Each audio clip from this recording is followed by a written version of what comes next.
Quando nós falamos muito a palavra ações de graça, sem perceber o que é que isso significa. Ações de graça são aqueles atos praticados em gratidão por algo recebido. Por eu ser grato, eu tenho atitudes compatíveis com essa gratidão. Isso são ações de graça. Ações que mostram a graça de Deus em nós.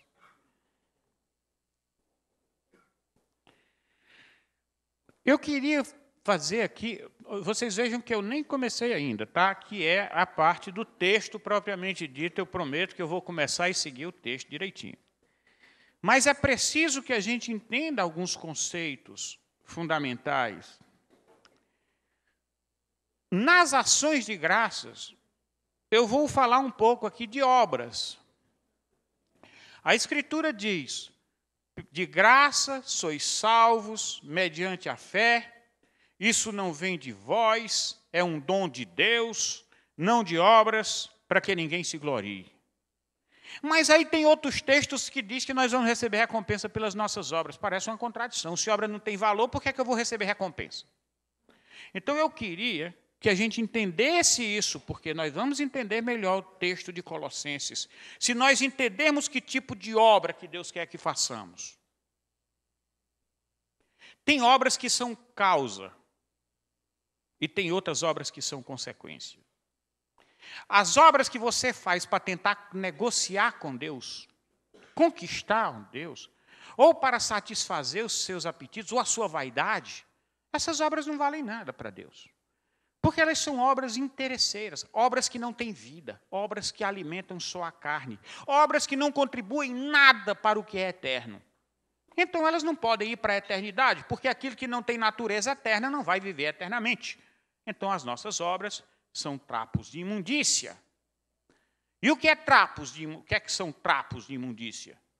Na época, a mulher ficava cerimonialmente impura durante o período da menstruação. E ela usava trapos para reter essa menstruação. Isso significava dizer o seguinte: quando foi dito, as vossas obras são trapos de imundícia, o que ele queria estar dizendo é o seguinte: do mesmo jeito que o pano que as mulheres usam não consegue reter a impureza delas, da mesma forma, a obra de vocês que tentam conquistar Deus não vai resolver nada para vocês. Mas existe outro tipo de obra. São as obras feitas em Deus, ou seja, em outro nível, no nível eterno. E eu vou dar um exemplo aqui para vocês. Prestem atenção, porque vocês estão nessa época. Procurar um companheiro ou companheira. Agora, veja bem,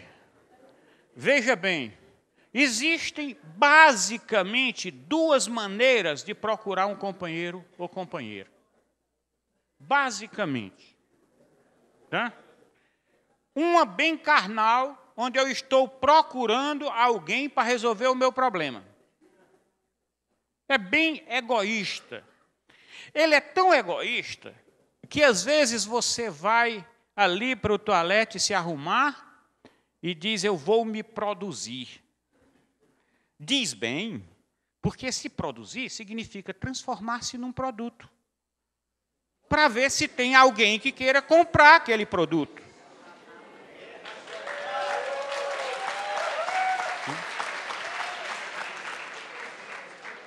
Agora, existe uma outra maneira de se procurar. E essa é a maneira que Jesus procura os seus seguidores. Como é que Jesus procura os seus seguidores? E por que eu estou citando Jesus? Porque a Bíblia compara Cristo e a igreja com o marido e a mulher. É por isso que eu estou fazendo essa comparação. E como é que Jesus procura os seus adoradores? O que foi que Jesus falou de verdadeiros adoradores? Em espírito e em verdade. Então, muito bem, se eu estou procurando uma companhia com esse espírito, eu tenho que estar pronto a amar a dar a mim mesmo por aquela pessoa que eu estou procurando. E o trabalho que eu tenho, e a ajuda que eu tenho que pedir a Deus é: Deus, que venha essa pessoa que seja capaz de receber o amor que eu tenho para dar. Jesus, ele estava procurando alguém que soubesse receber o amor que ele tinha para dar, porque Jesus não tinha problema para ser resolvido. Com uma postura dessa, nós já começamos a nos relacionar no nível elevado, no nível celestial, espiritual. Porque eu já não estou procurando espaços de poder. Eu estou procurando o alvo do meu amor. E essas pessoas eu vou servir. Eu vou servir porque toda a autoridade, vocês, nós homens, que nos vangloriamos de ser o cabeça do lar, a quem a mulher deve obediência, tenhamos cuidado com isso. Porque, biblicamente e na figura de Jesus, a autoridade era aquela que foi constituída para servir aqueles que estão debaixo da sua autoridade. Porque a verdadeira autoridade é a autoridade que serve. Jesus se fez carne, ele negou-se, ele renunciou à sua grandeza, sua majestade. Ele se fez meio para nos salvar. Pessoas não podem ser meio. Nós é que temos que ser meio. Porque quando o nosso próximo é meio, ele vira um objeto. Mas se o nosso próximo for fim, e eu meio, então eu vou negar a mim mesmo. E eu vou servir. E aí sim eu serei um seguidor de Jesus Cristo. Que foi isso que ele fez. No lava-pés, vocês lembram da mensagem? Então vamos começar. Por que começar? Porque essa carta, na parte final, dá item por item. Pais, esposas e tal. E então, agora, a gente já pode ver essas orientações de Paulo de uma forma, compreendendo um pouco melhor o que é que ele está dizendo. Compreendendo que o que ele está dizendo é num nível muito mais elevado. E compreendendo que nós somos feitos para servir uns aos outros. Submetei-vos uns aos outros em amor. Não é assim que a Escritura diz? Submetei-vos uns aos outros em amor. Vamos, então, começar um pouquinho. Vou dar mais um exemplo só. Uma coisa só que eu acho que ajuda.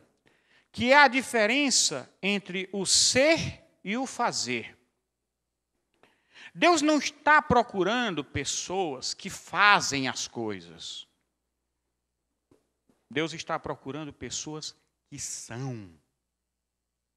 Que tiveram uma identidade marcada por Ele. Ser é diferente de fazer. Uma ovelha pode estar na lama atolada e não consegue sair de lá e detesta a lama, mas ela não é porca.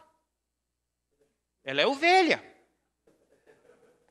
Mas uma porca, você lava, passa perfume, bota um lacinho e ela não vira ovelha, não.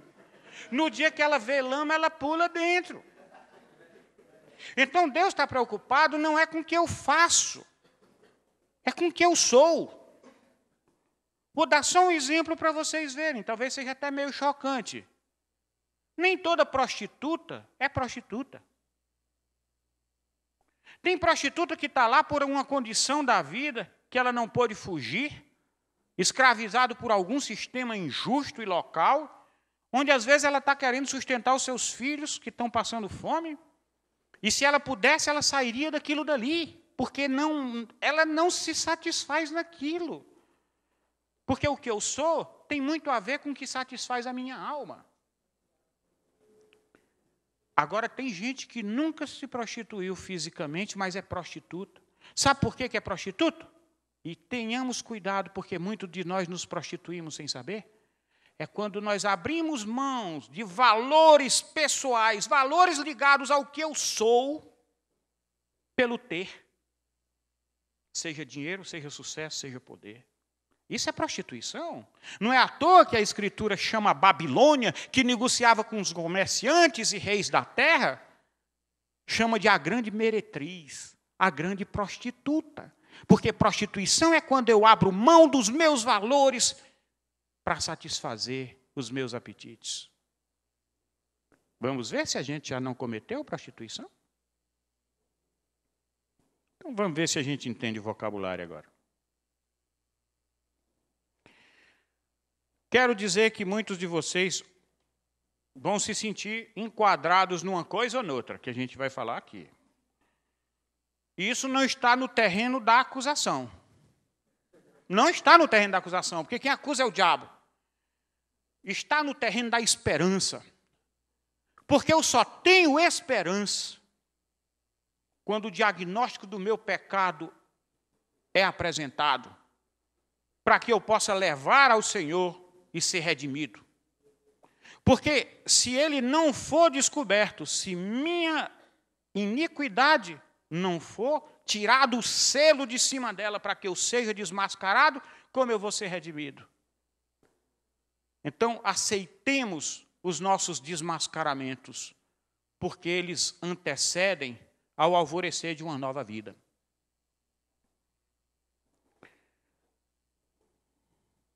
Esposas, sede submissas ao próprio marido, como convém no Senhor. É isso mesmo. Sério. Só que não é uma submissão debaixo de um autoritarismo. Já mostrei, autoritarismo é algo tomado pela força. A autoridade é reconhecido por quem está debaixo da autoridade. Veja Jesus Cristo. Será que ele pegou algum de nós à força para segui-lo? Não. Como foi que Deus nos chamou? Com amor eterno te amei, por isso com benignidade te atraí. Foi com amor que Deus nos conquistou. Nós o amamos porque ele nos amou primeiro. Então, como eu quero estabelecer uma relação hierárquica com minha esposa? Isso é, sabe o quê? O marido que usa a esposa, sob o pretexto de autoridade, e usa de autoritarismo, isso é usurpação. Você diz como usurpação? Olha, o Lula é o presidente da República. Mas ele não pode chegar para mim, Miranda, eu quero que você lave a janela do Palácio do Planalto. Ele pode fazer isso? Por que ele não pode? Porque ele não recebeu delegação para isso. Não foi para isso que ele foi eleito. Da mesma forma, não foi para mandar da minha mulher e botá-la como escrava que eu fui feito marido dela, não. Eu fui feito marido dela para amá-la, respeitá-la e fazer com que ela cresça o máximo possível do jeito que Jesus faz com sua igreja.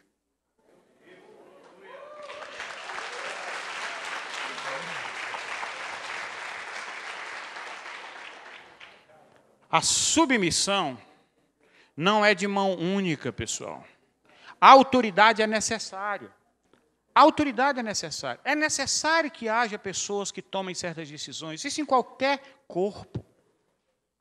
Mas isso não quer dizer absolutamente algo tomado e decisões tomadas à revelia do interesse de quem está debaixo da autoridade. Em certo sentido, eu tenho que me submeter aos meus filhos. Em que sentido? Se eu estou aqui lendo o jornal e o meu filho pequeno vem querendo conversar comigo, e eu vejo que é bom eu conversar com meu filho, eu tenho que deixar o jornal que eu gosto tanto e conversar com meu filho. Nessa hora eu me neguei, eu neguei a mim mesmo e me submeti à vontade do meu filho. É um outro tipo de submissão, é a submissão da misericórdia, é a submissão da justiça. Justiça por quê? Porque eu tenho que dar o que de graça recebi. Se Deus me deu ouvidos, me deu atenção e cuidou de mim quando eu clamei por Ele, eu tenho que dar atenção àqueles que buscam por mim, principalmente meus filhos, minha esposa.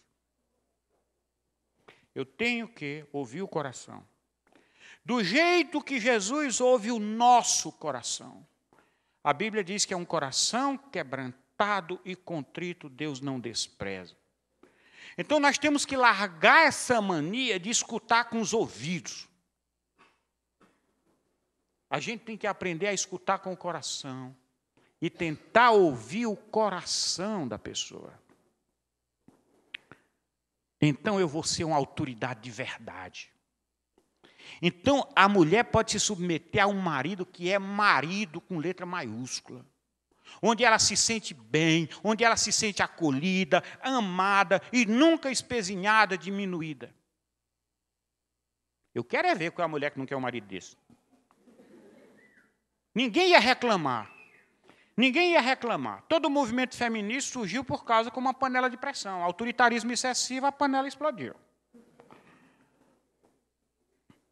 Maridos, amai as vossas esposas e não a trateis com amargura. Em Efésios ele detalha mais. Efésios ele gasta muito tempo dizendo o papel do marido. Dizendo que ele deve dar a vida por ela. E é a coisa mais maravilhosa que pode existir. Onde você usa sua autoridade para fazer o outro feliz, para fazer o outro crescer. E você cresce junto. O bom na Escritura é que você nunca consegue fazer crescer você mesmo. Você só cresce ajudando os outros a crescerem. Bendita dependência dos outros. E muitas das nossas orações é como se Deus dissesse para a gente: meu filho, a resposta da tua oração está na mão do teu irmão. Para poder a gente depender uns dos outros. Porque se nós não dependêssemos de ninguém, nós viveraríamos o próprio maligno. E isso é que o mundo está fazendo hoje. Nos enchendo de autossuficiência, para que nós não dependamos dos outros. Filhos, em tudo obedecei aos vossos pais, pois fazê-lo é grato diante do Senhor. Olha a palavra, grato. Um filho de um coração filial, espiritualmente falando, ele vê os pais com gratidão. Às vezes a gente tem essa dificuldade de entender isso porque nós vivemos numa sociedade em que a figura paterna está muito destruída. Infelizmente, muitos tiveram tantos traumas em relação aos seus pais, que falar de Deus como pai é difícil de entender. Mas imagina um pai perfeito, um pai que é capaz de dar a vida pelo filho, que anda junto com o filho. Então, se eu não consigo amar o meu pai porque ele foi imperfeito, que eu o ame com o amor devido a Deus. Porque Deus nos dá o amor para amar, porque nós não temos. E ninguém pode dar o que não tem. Mas Ele nos amou incondicionalmente. E em Deus, por causa dEle, em nome dEle, nós podemos amar qualquer pessoa. Mesmo aquelas que nos machucaram mais. A nossa gratidão é em direção a Deus.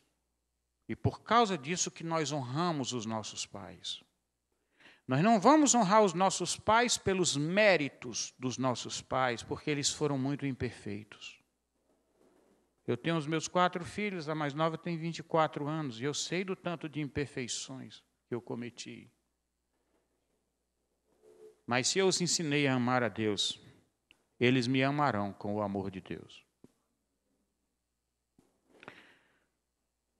Pais, não irriteis os vossos filhos, para que não fiquem desanimados. Quando vocês tiverem filhos, alguns aqui são pais. Eu sou pai, mas já está sem jeito, já passou da idade de 24 anos, né, a mais nova. Mas não irriteis os vossos filhos. Puxa vida, às vezes a gente coloca padrões completamente absurdos, né? A gente pede deles coisas que eles não podem dar. Às vezes nós tentamos criar os nossos filhos à luz de uma imagem da nossa vida de jovem, quando eles vivem uma vida completamente diferente hoje. E quantas vezes a gente pede deles, dos nossos filhos, o que eles não podem dar? Uma vez eu tinha o meu filho mais velho, ele estava com uns 10 ou 12 anos, estava numa cama, e estava chorando. E eu cheguei para ele e disse, o que é que houve, Daniel? Aí ele disse, pai, eu sou muito pecador. Eu faço as coisas que eu não queria fazer. Aí eu disse, bem-vindo ao clube. Bem-vindo ao clube. E comecei a contar as minhas aprontações de infância para ele.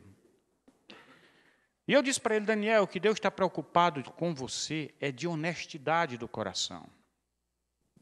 Aquilo que nós fazemos de errado, nós devemos pedir perdão e tentar não fazer novamente. Mas não podemos ficar escravos da acusação do inimigo. A gente tem que buscar o perdão de Deus e sermos livres. Não podemos deixar o acusador tirar a nossa paz. Na sua idade, vá brincar, vá para a rua jogar bola.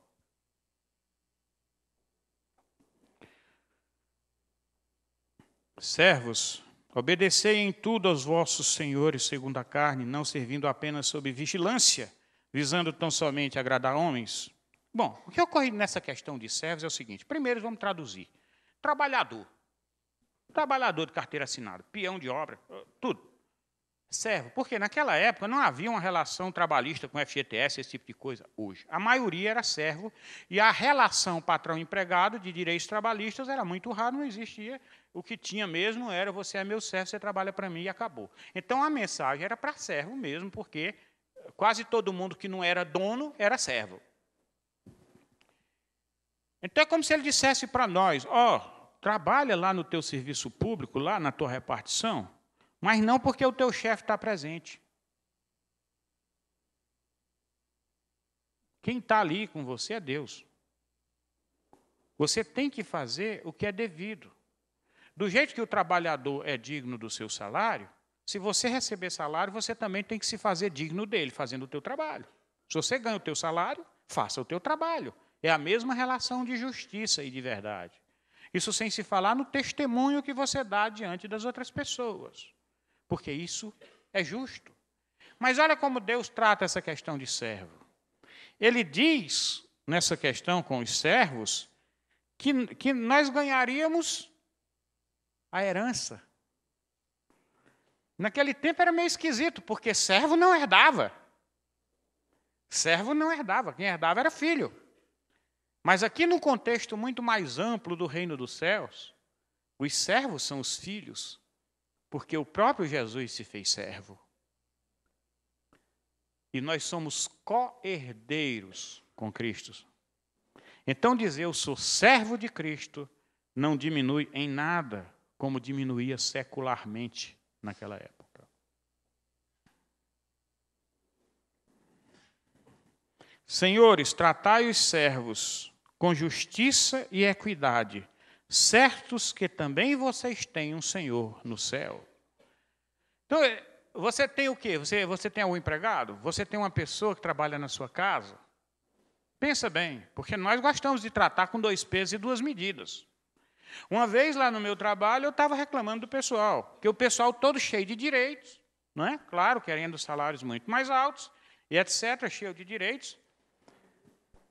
Eu comecei uma vez, eu escrevi até um negocinho para circular, mas parece que ninguém se toca, porque se trata com 2 pesos e 2 medidas. Se a nossa auxiliar doméstica fica faltando, trabalha fora de horário, etc., a gente diz, esse pessoal é tudo irresponsável, é difícil arrumar uma pessoa para trabalhar com a gente. E não esquece que a gente está fazendo pior lá no nosso trabalho.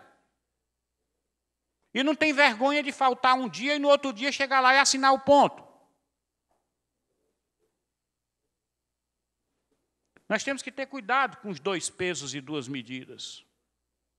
Então, do jeito que nós queremos que os nossos patrões cumpram as suas obrigações trabalhistas com a gente e nos dê o que é de direito, nós devemos fazer as mesmas coisas com quem tem uma relação trabalhista sujeita à nossa responsabilidade. Uma vez eu vi isso numa igreja, que eu digo, não pode.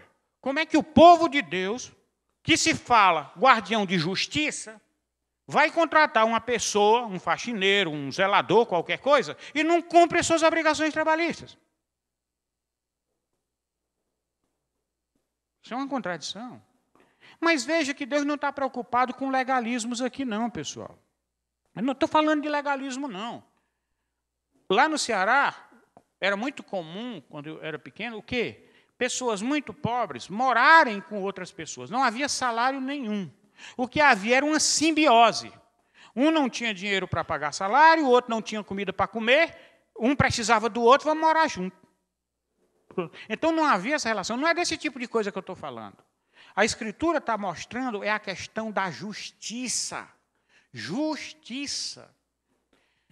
Vocês sabem por que é que em Malaquias, aquele grito que Malaquias deu, em que o pessoal dizia, em que me roubais nos dízimos e nas ofertas, com maldição sois amaldiçoados. Trazei os dízimos à casa do Senhor e provai-me nisso, se eu não derramar sobre vós bênçãos sem medida. Aí a gente fica olhando, puxa, vocês sabem do contexto que isso foi escrito? Naquela época, os dízimos eram para sustento dos levitas, que eram as espécies de funcionários públicos, e os levitas davam dízimo dos dízimos para os sacerdotes, que cuidavam do templo. E nem os levitas, nem os sacerdotes tinham terra nenhuma, por isso que eles eram sustentados dos dízimos da nação. De 3 em 3 anos, todos os dízimos eram para órfãos, viúvas e estrangeiros. Ou seja, 1/3 da arrecadação era para a ação social. Que beleza, hein? Quando o pessoal deixava de dar dízimo, era como se hoje eu deixasse de pagar imposto de renda. O que acontece com o país se eu deixar de pagar imposto de renda hoje? O país se acaba. Não tem mais exército, não tem mais hospital, não tem mais juiz, não tem mais nada. Quem é que vai pagar o salário desse pessoal? Então, o que estava havendo era um abandono do pobre, da viúva, do estrangeiro. Essa é a grande revolta de Deus. Em Ezequiel, a Bíblia diz que Sodoma foi destruída porque ela abandonou o pobre. Vocês sabiam disso? A gente achava que era só por causa das taras sexuais. E era também, mas por quê? Porque quando você abandona o pobre é um meio. E no dia que ele se torna meio, ele se torna objeto dos nossos apetites. Então, o abandono ao próximo é a porta aberta para todo tipo de depravação.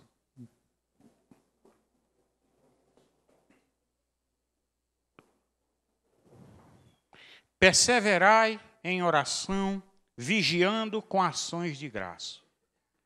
Puxa vida, eu pensei que eu ia vigiar com um revólver na mão, né? Como um vigia, um vigilante. Não, ele disse, vigiai com ações de graças. Então, qual é o grande perigo do qual nós temos que nos proteger? Da soberba, da gente pensar que merece as coisas. Porque aí a gente começa a ficar muito santarrão. E a soberba antecede a queda. Quando ele diz com ações de graças, não perca de vista que tudo que vocês têm e que são é fruto da graça de Deus em vocês. Isso é o que nos protege. É a consciência do não merecimento. Suplicai por nós. É uma coisa que, quando a gente ama o Evangelho, a gente tem que lembrar dos nossos pais da fé e dos nossos orientadores. E daquelas pessoas que batalham a parte mais crua da luta. Então, Paulo estava em cadeias, junto com os outros irmãos. E a orientação não é por obrigação, pessoal. É porque se a gente está envolvido na luta, vocês já perceberam que os nossos maiores amigos são os companheiros de luta? Quem estudou em escola militar, vê que quando eles terminam, são os verdadeiros mafiosos. No bom sentido. Porque eles passaram muitas lutas juntas e se tornam amigos a vida toda. Porque eles lutaram juntos. O C.S. Lewis diz que o que mantém as pessoas juntas não é o que uma faz pela outra, mas é o que elas fazem juntos. Então, quando a gente está na luta pelo Evangelho, a gente se condói da dor dos nossos parceiros, dos nossos companheiros de luta. E aí nós vamos interceder a Deus. e dizer: Senhor, fortalece-os. Dá graça de eles cumprirem o mandado que eles receberam. Não é ter pena, pessoal. Deus não tem pena da gente, não. Deus tem misericórdia. Porque quando a gente tem pena, a gente impede de sofrer. Mas às vezes a gente precisa de sofrer. Deus nos consola, mas não nos tira o sofrimento que precisamos. Porque não existe terra prometida sem deserto. Ninguém pode ir do Egito para a terra prometida de avião. Nem carregar a cruz de isopor.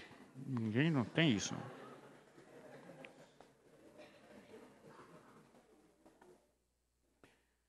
Portai-vos com sabedoria. Portai-vos com sabedoria. Sabedoria, ela está muito ligada a discernir o próximo, discernir as pessoas, discernir a palavra que tem que ser dita naquela hora. Então, não é dito de qualquer jeito. Eu vejo o meu passado, quando eu comecei evangelizando, me converti e tal. Olha, eu sei que Deus abençoou, porque Deus usa tudo, como disse o Robson Cavalcante, Deus converte as pessoas até através de diário oficial. Agora, eu começo a olhar e vi que em alguns momentos a minha pregação era sem misericórdia. Teve vez de colega dizer assim: e se eu não crer? Eu disse: vai para o inferno. Então é meio direto assim, mas não precisa ser assim. E devagar, e você vai trabalhando com amor, com entendimento, esperando os momentos de Deus, porque Deus é quem preserva a vida. Eu não tenho que ter medo da pessoa morrer agora e perder a mensagem. Não tenho que ter medo disso, não. Porque ninguém vai chegar lá para Deus e dizer: eu fui perdido porque o Senhor não me deu chance. Ninguém vai poder fazer isso. E se aquela pessoa tem que receber uma mensagem que você vai dar, Deus vai criar o momento certo. Então a gente não tem que estar se preocupando com essas questões de tempo, não. Eu tenho que me preocupar com o meu coração. É com a minha comunhão, é com o tempo que eu guardo para Deus. Aí sim Ele vai abrir as portas, os momentos, vai me dar sabedoria. Quando eu menos esperar, eu estou falando. Falando ou fazendo coisas bonitas. A Bíblia diz que o Senhor nos acorda com ouvidos de eruditos. Impressionante, né? Então, quando eu menos espero, eu posso estar testemunhando como se fosse um erudito, mesmo que eu seja um analfabeto. Porque é o Espírito Santo que disse, é Jesus que disse: não se preocupe com o que vocês vão falar, porque vai ser dada a palavra na hora. Por isso nós não temos que carregar o peso de ter que fazer as coisas. Nós temos que buscar ser, para que o fazer seja uma consequência natural do ser.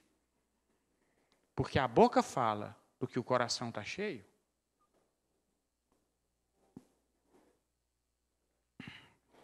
A vossa palavra seja sempre agradável, temperada com sal. É isso que eu estou falando, né?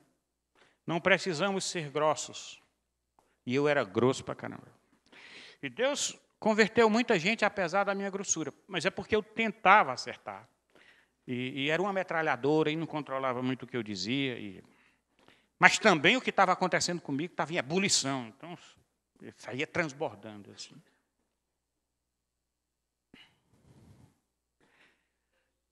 Eu vou-lo envia quem? Tíquico, né? Ele diz: com o propósito de vos dar conhecimento de nossa situação e de alentar o vosso coração. É interessante, né? Ao invés dele dizer: socorro, nós estamos tudo presos aqui, manda alguém, um advogado para libertar a gente. Né? Nada disso. Ele disse: eu estou mandando a pessoa para consolar os vossos corações. Para alentar, para dizer: ó, tenha ânimo, está tudo bem. Nossos corpos estão presos, mas o nosso espírito não está. Então, é impressionante como uma carta escrita da prisão é uma carta de esperança.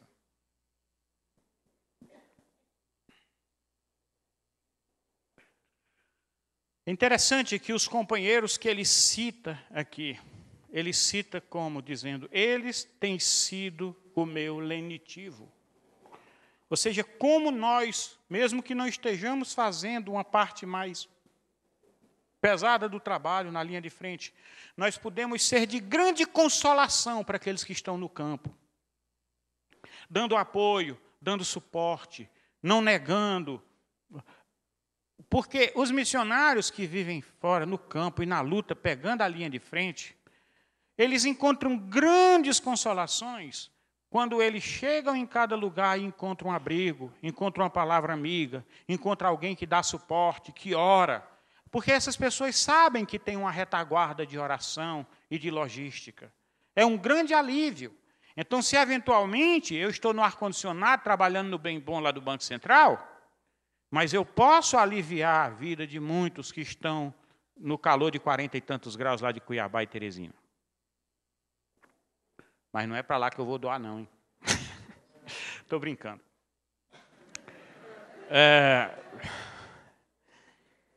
Mas é a integridade do corpo, é a participação. Veja que aqui ele está compondo um corpo. Aqui ninguém tem glória. Aqui ninguém é o responsável, que foi responsável pelo sucesso de qualquer empreitada. Não, o sucesso da empreitada não é medido pelo padrão humano. Porque um grupo de missionários, eles podem ser dizimados todinho mesmo, e mesmo assim a missão ter sido um sucesso. Porque o que Deus mede por sucesso não é pelo efeito visual que a gente tem, mas pelos planos que Deus tem para a história, porque a igreja de Deus é uma só em toda a história. E o que eu faço aqui hoje pode ter repercussão em 2, 3 gerações depois. Na Guerra Mundial eu li sobre uma batalha em que um grupo foi mandado para segurar uma ponte. Eles teriam que resistir até a morte, e eles sabiam que iam morrer mesmo. Morreu todo mundo, mas o tempo que eles ficaram resistindo na ponte foi o tempo necessário para que chegassem tropas de reforço e a batalha fosse ganha. Então, muitas vezes, vidas nossas têm que ser levadas para Deus para que aqui as coisas possam andar melhor.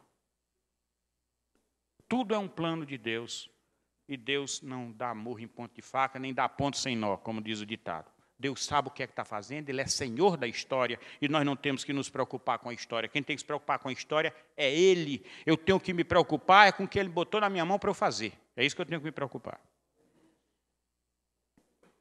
No fim, ele diz assim, é a igreja que ela hospeda em sua casa. A igreja que ela hospeda em sua casa. Como é bom que as nossas casas funcionem como igreja. E como ele fala igreja, pessoal, não estou falando de igreja, de chegar lugar, de ter culto, não. Isso pode ser também. Quando eu estou falando de igreja, é ter espírito de igreja, de comunhão, onde mesmo sua família, pai, mãe, filhos e tudo, funcionem como uma igreja, ou seja, como um corpo harmônico que serve a Cristo. E que maravilha quando a nossa casa tem a paz. É governada pelo cabeça, que é Cristo. Porque quando Cristo governa, o cabeça humano da casa, sendo o marido, vai governar direito do jeito que Cristo mandou. Porque senão a coisa desanda e a gente sabe em que é que acaba.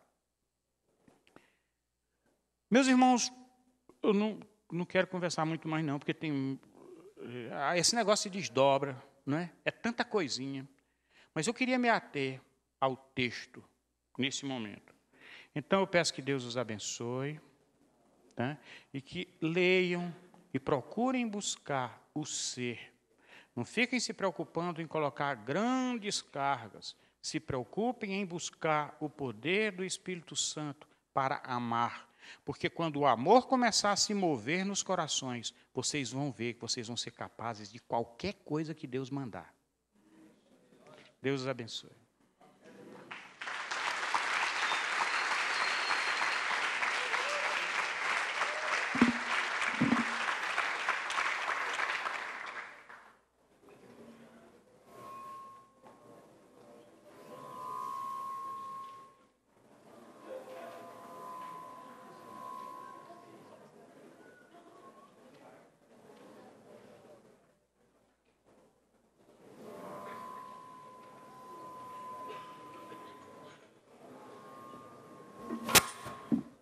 Esqueci das ideias para os pequenos grupos.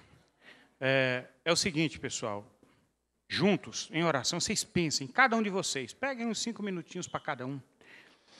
E olhem para dentro de si mesmo. e veja nesses pontos aí, onde é que tem sido um ponto mais fraco, que vocês têm escorregado, nesses pontos que Paulo citou, para que se coloque isso diante de Deus como objetivo, para que nós sejamos curados disso, para que Deus nos dê amor pelo nosso irmão, pelos nossos pais, em todos esses aspectos que Paulo citou aqui na prática.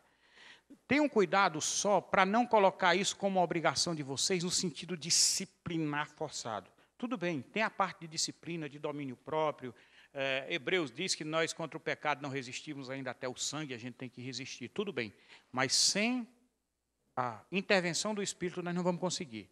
Então é muito importante que a gente entenda que a caminhada para nos libertar desses nossos pecados passarão pela vida com Deus.